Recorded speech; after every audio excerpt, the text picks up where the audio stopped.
the Locked On Podcast Network, your team every day.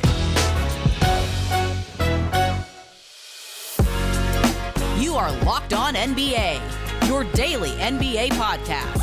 Part of the Locked On Podcast Network, your team every day. Welcome to the Wednesday edition of Locked On NBA, the daily podcast covering everything you want to know about the association. And on Wednesdays, I'm your usual co-host, Jake Madison, at NOLA Jake on Twitter, and the host of the Locked On Pelicans podcast. And I'm John Karalis, at RedsArmy_John on Twitter, and I host the Locked On Celtics podcast. Closeout game in the NBA Finals, a basically historic performance from Giannis as the Bucks win in 6, as they're probably still chanting as we're recording this in the arena, 105-98. But before we get into all of that, this episode of Locked On NBA is brought to you by Spotify Green Room. Download the app and join all of our Locked On hosts in their rooms over at the Spotify Green Room, changing the way we talk sports. Look, we don't need to bury the lead on this one. Giannis. This was Giannis all day. After a first half that I think we're all happy to forget, Giannis came out in the third quarter and just bulldozed the Phoenix Suns. He was not going to let this go back to Phoenix. He came out after that second quarter, which was so disgustingly bad for Milwaukee. It was one of the worst quarters of basketball that we've watched. And I'm so happy that 13 points for Milwaukee in the second period of this one. I mean, gross. And I'm so happy that Giannis decided, you know what? We're going to erase that. We're going to get that taste out of our mouths. And I'm going to go out there. I'm going to take this. For all of the stuff that's been said about Giannis, and especially in earlier rounds, this was a finals. He was the finals MVP, obviously. He went out and dominated these finals and dominated Game 6, did whatever he wanted in the second half, and just flat out, no doubt about it, took this game in one of the all-time most dominant performances we're ever going to see in a basketball game and in an NBA finals. Yeah, let alone in a closeout game, right? It's not a must-win for Milwaukee, but you couldn't let this thing get back to Phoenix and get a Game 7 out of this. It was, right? It felt like it was, right? And he finished the night with 50 points, 14 rebounds. He was 16 of 25 from the field, 17 of 19. 90% basically from the free throw line in this one. And he hit a big three at one point too and played 42 and a half minutes.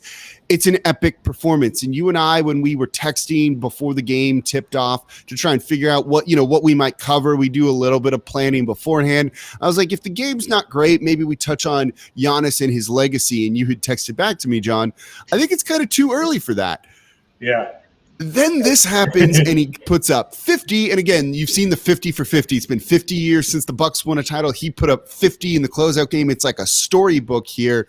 I'm sure Disney is already working on some sort of Disney Plus show about this. I don't know, man. Like, this was a bit of when he retires, this is what everyone is going to see first and foremost. So in a way, there was some sort of legacy definingness to this, I think. Look, I texted you back because I did text you and say, I don't know, the legacy stuff is too soon. And then I texted you back like, maybe this is a legacy game. It was for a closeout game this really was. It wasn't a must win because there was another game, but it kind of was because you don't want to go back to a must win.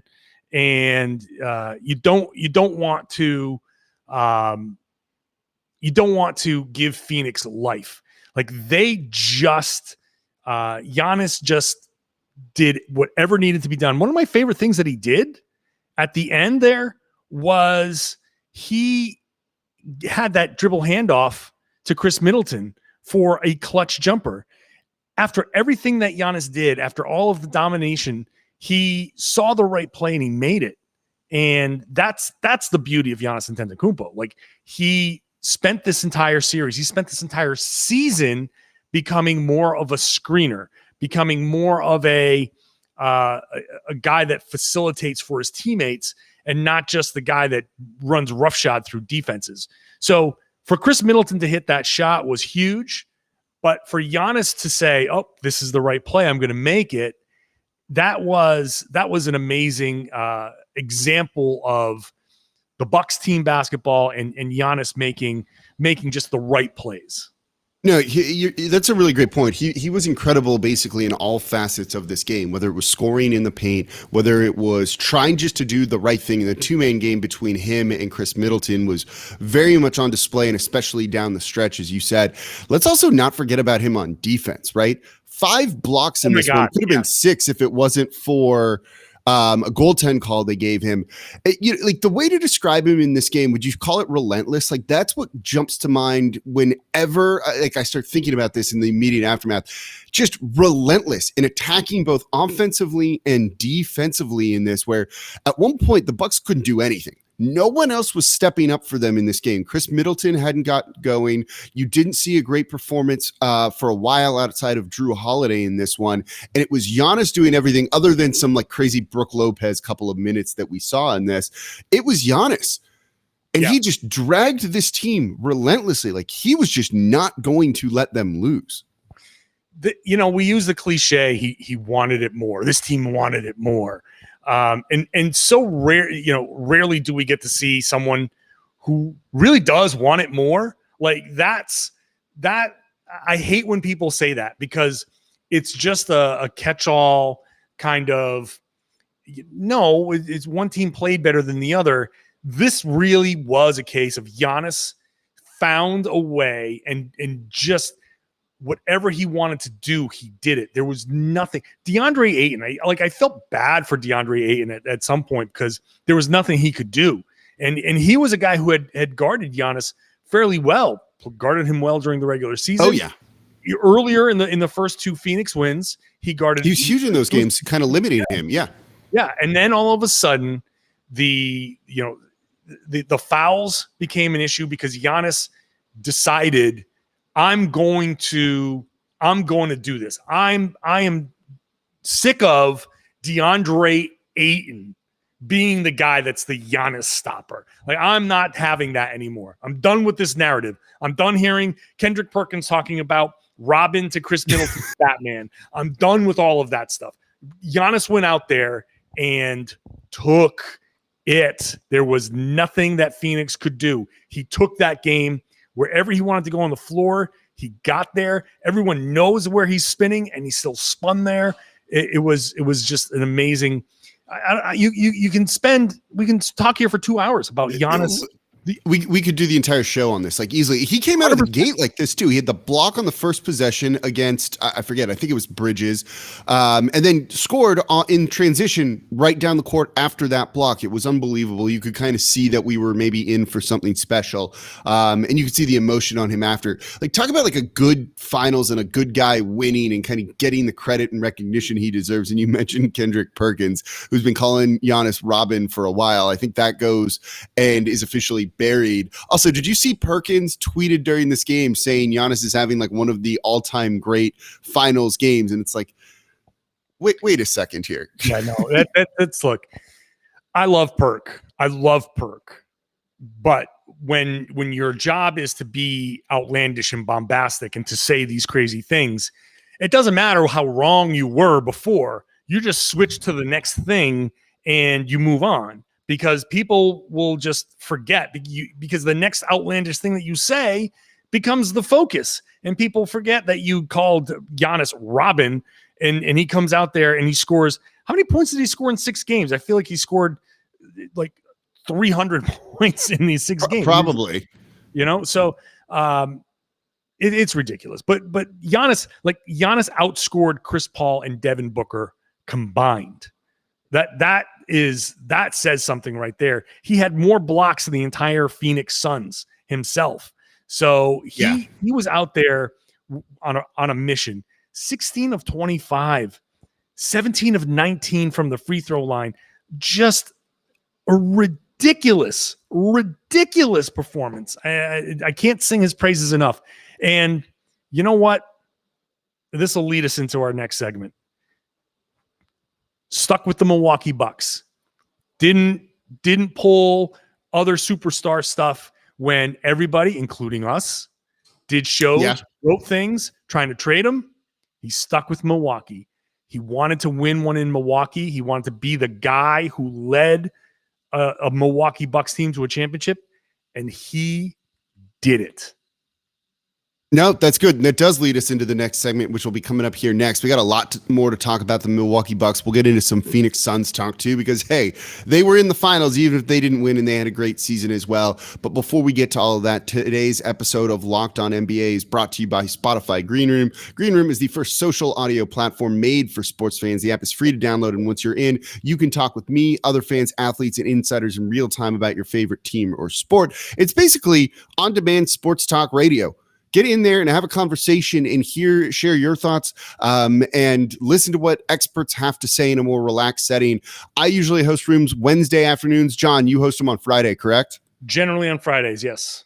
Yeah, it's a great place to just get in on a conversation around the NBA, and you have a chance to chat with us, react to breaking news, rumors around free agency, around the draft. It's an excellent time. So go download the free Green Room app right now, currently available on all iOS devices, and be sure to create a profile, link your Twitter, and join the NBA group for the latest league updates. You can follow me. It's at Nola J. You can follow John. It's at John Karalis. So when you can see when our rooms go live, we'll see you there. Spotify Green Room, changing the way we talk sports. So Bucks in 6, they close out the Suns in the NBA Finals. Giannis gets his ring. They've got to be partying probably all night for probably weeks to come in Milwaukee. As this was also a really great series. But John and I wanted to focus here a little bit on the Bucks still. This is a team that's small market, built around their star, at times kind of took their shots and went in for this. Pretty much every move they've done over the past couple of years, like, culminated in paying off tonight, obviously, with the NBA Finals victory. Yeah, and look, we were clowning them after the Bogdanovich failed sign and trade to start big time. Season. That was like, oh, Milwaukee, what are you doing? And that was before Giannis signed his extension, and we were really wondering, like, that was a moment where you thought, oh God, they're really botching this. They're screwing it up, and they're going to drive him out of town. And, to Giannis's credit, he doesn't have the same mindset as some of these other superstars. He likes Milwaukee. He likes living there. He enjoys that situation, and he committed to it. They went out, they spent a ton on Jrue Holiday, which, again, we raised eyebrows like, okay, Drew's good, but you gave up like all of that for Holiday? 3 first-round picks, and even as the Pelicans guy here, I thought maybe that was a little too much. So there was no guarantee that this was all going to work out. It was a good signing. It was a good trade, obviously, but then you saw Milwaukee kind of struggle a little bit, but to Budenholzer's credit, he saw problems the prior 2 playoff runs, and they adjusted. They did things like make Giannis more of a screener. They did things like put guys in the dunker spot to try and prevent that building of the wall that really stifled Giannis. And we talked about him as a guy that could get played out of a series, and now that couldn't happen. And so credit to Mike Budenholzer for making that adjustment.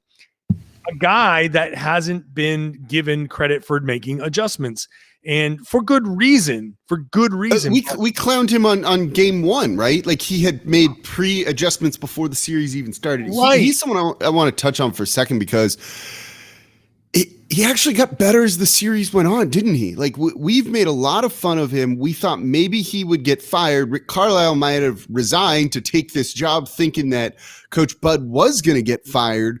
Obviously, that's not going to happen now. He played Pat Connaughton big minutes in Game 6 of the NBA Finals. He played Teague in the first quarter of Game 6 of the NBA Finals. And you kind of look at it and like, what are you doing? But a lot of his moves paid off. The way they changed their defense to guard Chris Paul a little bit differently really flustered Paul throughout the series, which swung the momentum in their favor. it's again, we need more time on these shows to go over some of this stuff, but it's wild to kind of look at like how certain things have gone with this. Yeah. And like, I don't want to go full revisionist history either, because there's a tendency to do that some people are going to say, well, Budenholzer was unfairly criticized for a lack of adjustments when, that wasn't the case. No, it was the case. It was the case. And that was part of why they lost, because he kept doing the things that he did in the regular season. He played his stars regular season minutes in playoff series. Like that's still true. It can still be true that he did that. And now he's changed that and he's learned from his mistakes. So everybody learns. Giannis learned, he got better. Middleton learned, he got better. These guys can all still get better.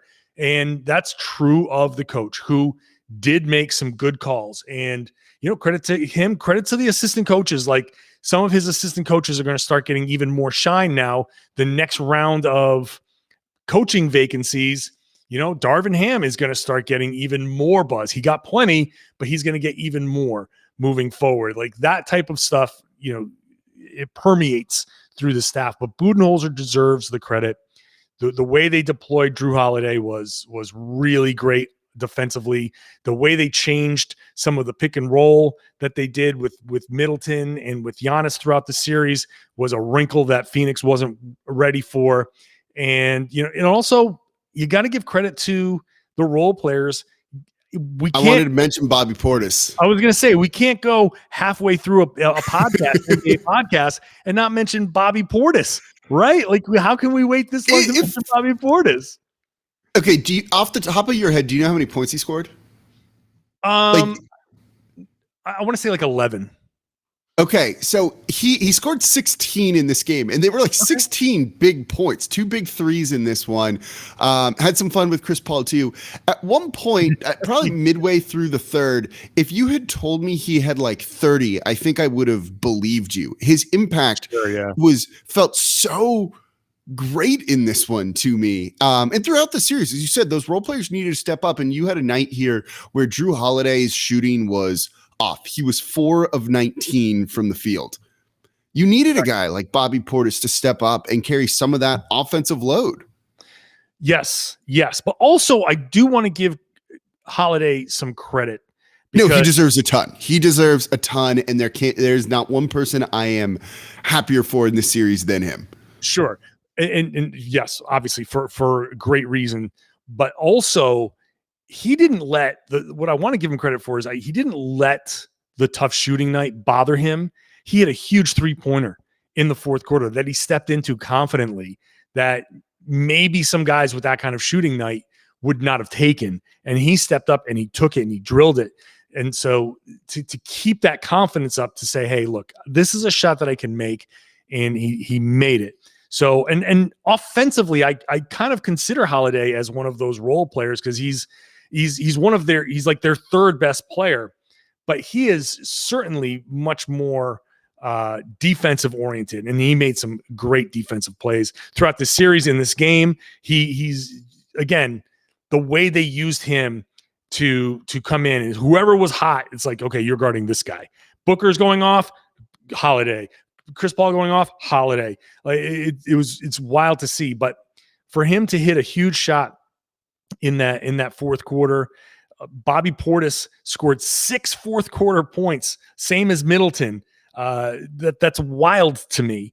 And even though that technical foul that he got, while hilarious, was so poorly timed, but Coach Bud was furious. I think most people were furious, even if that was such a weak tech. You could see that kind of building up to that with just some of like the antics he has out there on the court, blocking Chris Paul from going to talk to Scott Foster at one point too. Hilarious. I thought it was kind of funny, and I kind of enjoyed it, and it added some much needed like quirky character to this game that was like so intense from the start and at times bad basketball that it kind of needed a little bit of comic relief, I thought. And he definitely provided that, but he was big for them in this one.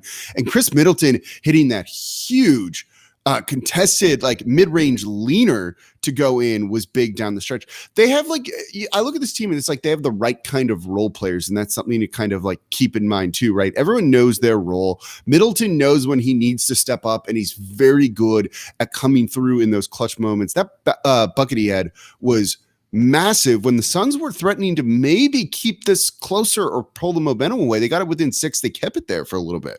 Yeah. And look, and you mentioned this before too.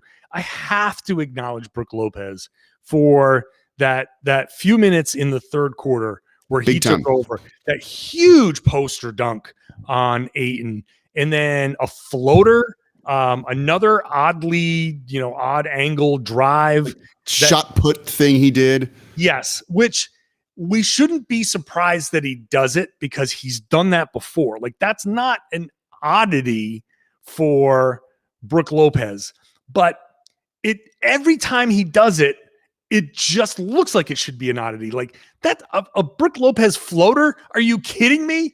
That shot put drive thing that what? Like, and then he does do that. He does do that from time to time, but out of nowhere, like really out of nowhere. There were a couple of moments like that in this game, right? Like you had some key Bobby Portis moments. You had, a series that looked like it was going to swing because of Brook Lopez. And then we'll get into this one in the next segment. You have Frank Kaminsky making this about him for a little bit and being like the star of NBA Twitter. And with that, we'll get into the Suns coming up here in the final segment of today's Locked On NBA podcast. But before we do that, today's episode is brought to you by Built Bar. Do you know that Built Bar has so many delicious flavors that there's something for everyone? I love the mint brownie. John, what's your favorite flavor? I'm leaning salted caramel right now. It's like a candy bar. It really is. Like, plus salt on sweet is just right in my wheelhouse.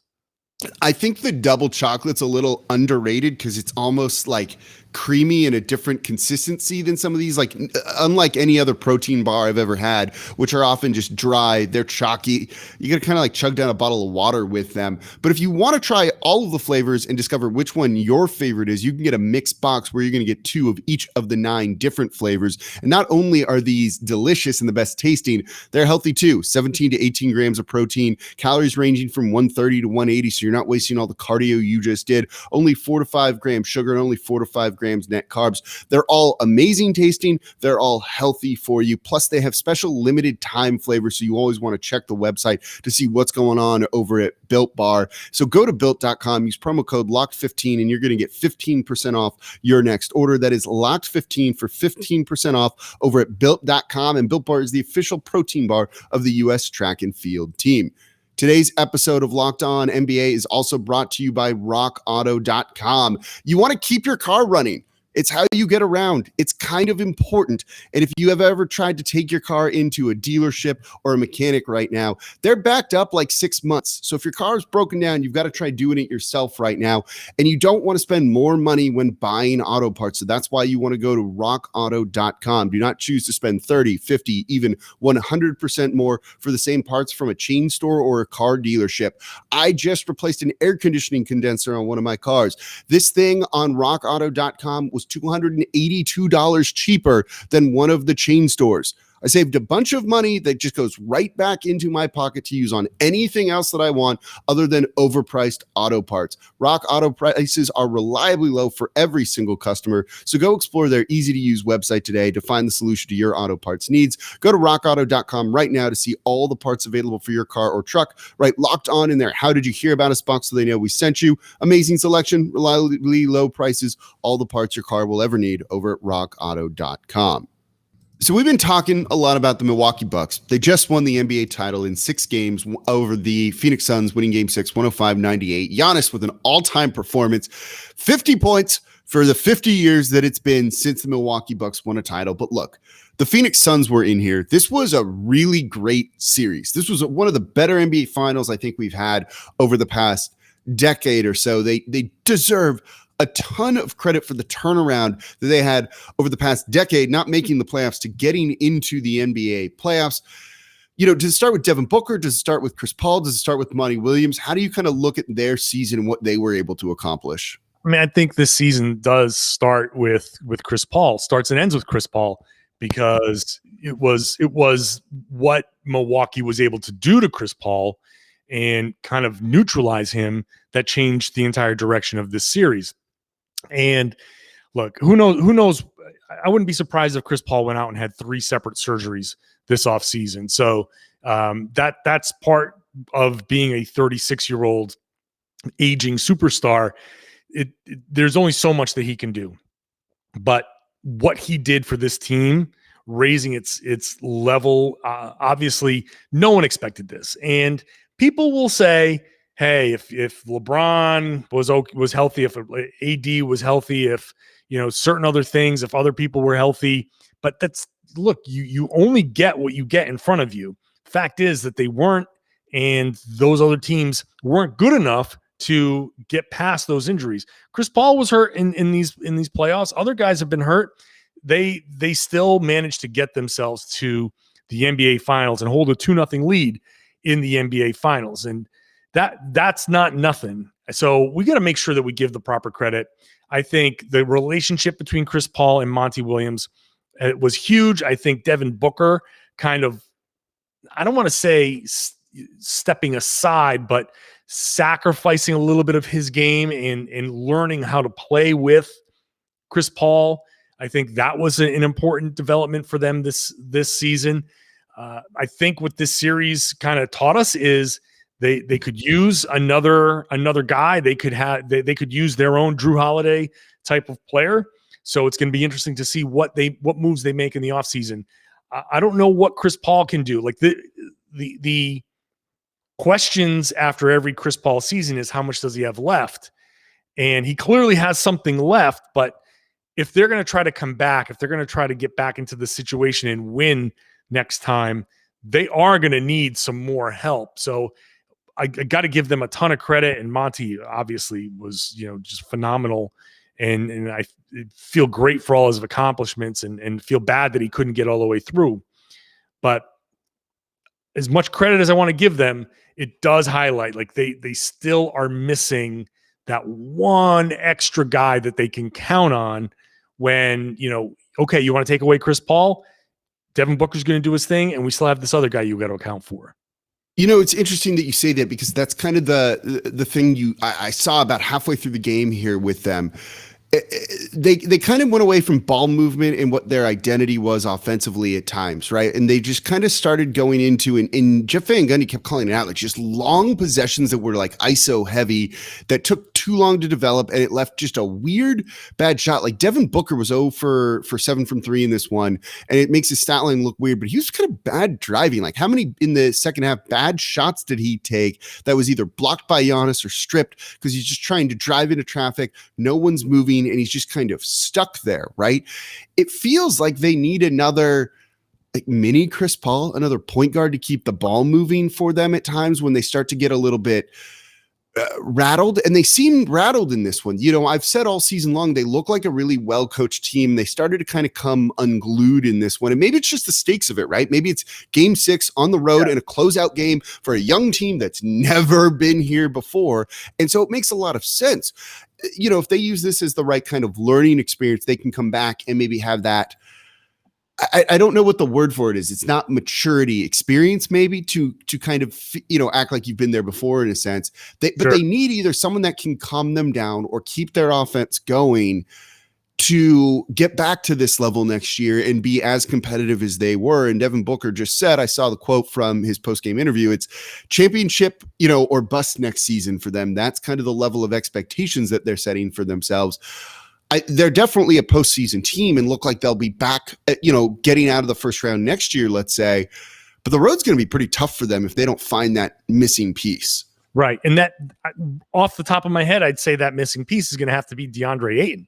Like Ayton made a huge step forward this season. He showed that he can add defense to some of the offense that he had been displaying early in his career. He showed that he can take his offense into the post and going towards the basket rather than more away from the basket. So we got to remember how young he is and also how young Booker is. Like those guys, for this kind of experience is kind of invaluable. I don't know what the future holds for guys like Jay Crowder or Chris Paul. I don't know what Chris Paul is going to be thinking contractually. We'll see what they decide to do, but this type of experience is going to be huge. And for Ayton to make strides, but then kind of get terribly outplayed is, and no shame. You're guarding Giannis. You're going to get outplayed. But yeah, you also have a sense of like, okay, this is the finals. This is the level of physicality. And it bugs me a little bit but also, I mean, it is what it is. The NBA finals, the basketball is so different than the regular season, partly because the two teams that are there are two of the best teams in the league, but also because the officiating allows so much more contact. It's very important for Ayton to have seen the level of contact that he has to get comfortable with, that he has to be comfortable dishing out, that he has to be able to work off of offensively. So this is going to be a very important offseason. It's kind of a shame that it's a short offseason for him, but he now has a very significant homework load to get into the gym, into the weight room, and start working on those things that are going to make him that third star. It's ready made for him to take that next step, whether it's this upcoming season or the season after, but he's going to be that guy. Now, the question is he going to end up being the third star or the second star after Chris Paul leaves? And then are they going to have to be searching for another one after that? Look, all of these questions will definitely be answered over by Brendan Clean over at Locked On Suns, because I'm going to be tuning in just to hear more about how he views this season. And I think the Suns are a really interesting team about how they approach this offseason and what their outlook might be for next year. And then make sure you're listening to Locked On Bucks with Kane Pittman. The Bucks true title contenders for years to come. How does this probably cement Giannis's legacy as like kind of a modern great, I guess probably is what we're looking at him with, as they talked about on yesterday's show. So all of those and more, make sure you listen to the local podcast covering these teams from all angles. But that's going to do it here on Locked On NBA for us. As always, I'm your host on Wednesday, Jake Madison, at NOLA Jake on Twitter, and the host of the Locked On Pelicans podcast. And I'm John Karalis. I am Reds Army _John on Twitter, and I host the Locked On Celtics podcast. And before we go, I want to remind people of a couple of draft things that are happening. Right now, we've got our Ultimate Mock Draft right now. So search for Ultimate Mock Draft 2021 for a entire first round by our Locked On local experts that includes trades and everything, and analysis from Chad Ford, Brian Scalabrine, and Ryan McDonough. So go ahead and search Ultimate Mock Draft on the Odyssey app, wherever you get your podcasts. And then on draft night, I will be in a studio with Chad Ford and Rafael Barlow of Locked On NBA Draft to have the entire draft covered. We're going live an hour before the draft. It'll be streamed all over the internet. It's going to be on the Locked On NBA YouTube page, but you'll be able to find it all over the place. Me, Chad Ford, Rafael Barlow, starting an hour before the draft, and then taking it all the way to the end of the second round. It's going to be like 4.5 hours of live NBA draft coverage with all of our local hosts. It's going to be unlike anything you've seen before. It's going to be better than some of the coverage that you see out there. So I would encourage everybody to tune in. Absolutely. I'm excited for that. It's going to be a lot of fun. There we go. That's going to end it for today's show. Thank you all for listening. We'll be back with you all next week.